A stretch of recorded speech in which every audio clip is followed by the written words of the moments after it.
It's Brian Preston, the Money Guy. Hey, Money Guy family, it's your host, Brian Preston, Mr. Bo Hansen. We're back with another episode of Ask the Money Guy, sans the Tesla. That's right. Even though we're not driving, you guys still have financial questions, and we still have financial answers. Go out to your favorite social, use the hashtag #AskTheMoneyGuy, ask us a question, or you can go to our website. So, Brian, today is a great one. This is from Scotty in Albuquerque, and this is what Scotty said. He says, guys, I have access to a Roth 401k at work. Can I contribute to a Roth 401k and a Roth IRA? Thanks so much. Love the show. This is going to be the quickest Ask the Money Guy. The answer is yes. We will see you guys in a few weeks. So this is how you know it's not clickbait. We answered the question. So yes, Scotty, you're right. You can do both, but I think we can go deeper than that. First of all, Roth. Woo!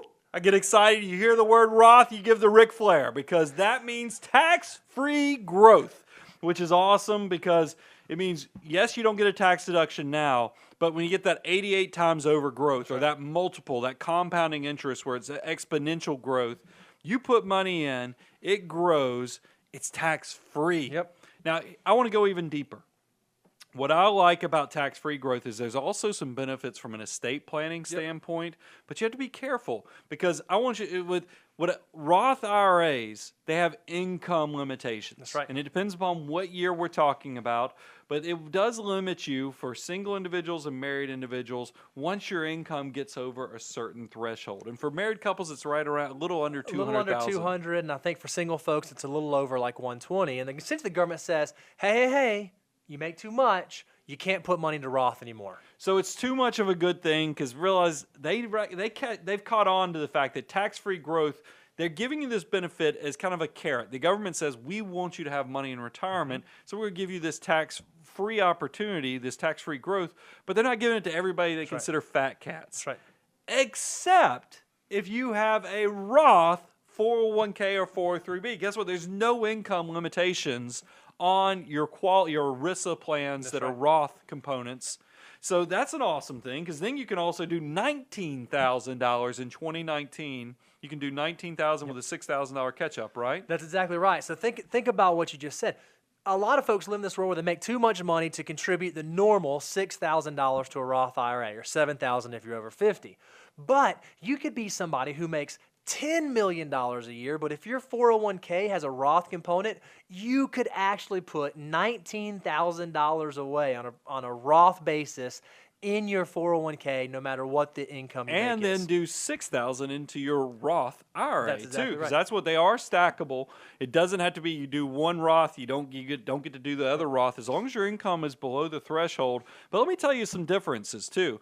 One of the things that I think is interesting is that Roth 401ks, even though they don't have an income limit, when you reach 70 and a half, if you're no longer working with that company, that Roth 401k or Roth 403b would be subject to required minimum distributions. Oh, well, that's a big deal, Brian. If it's subject to RMD, should maybe I not do that? Because I know, I've heard that Roth wasn't subject to RMDs. So cool, good news.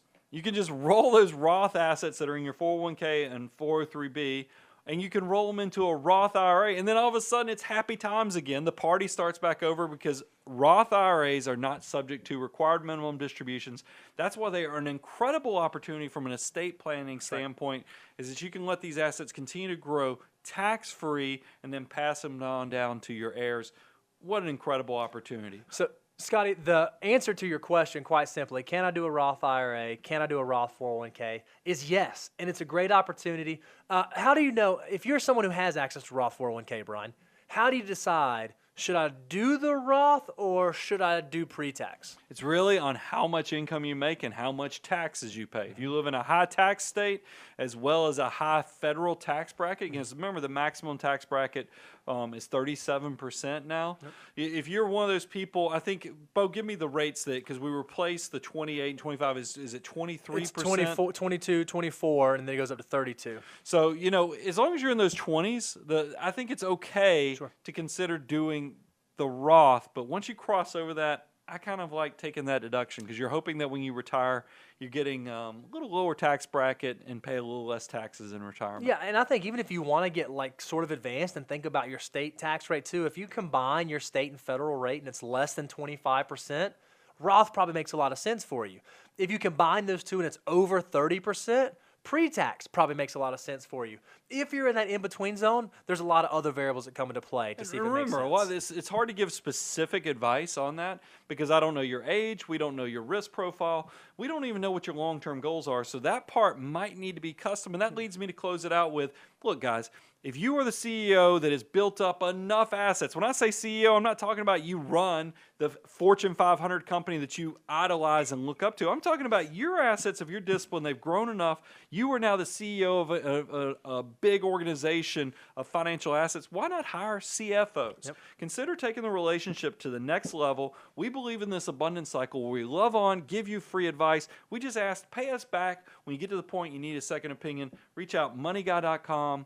aboundwealth.com, go to the Contact Us page. Bo, tell them how we do more Ask the Money Guy content. If you have a question, go out to your favorite social, use the hashtag #AskTheMoneyGuy, or go out to the website, moneyguy.com, ask us a question, and we will answer your question right here over there in the Tesla.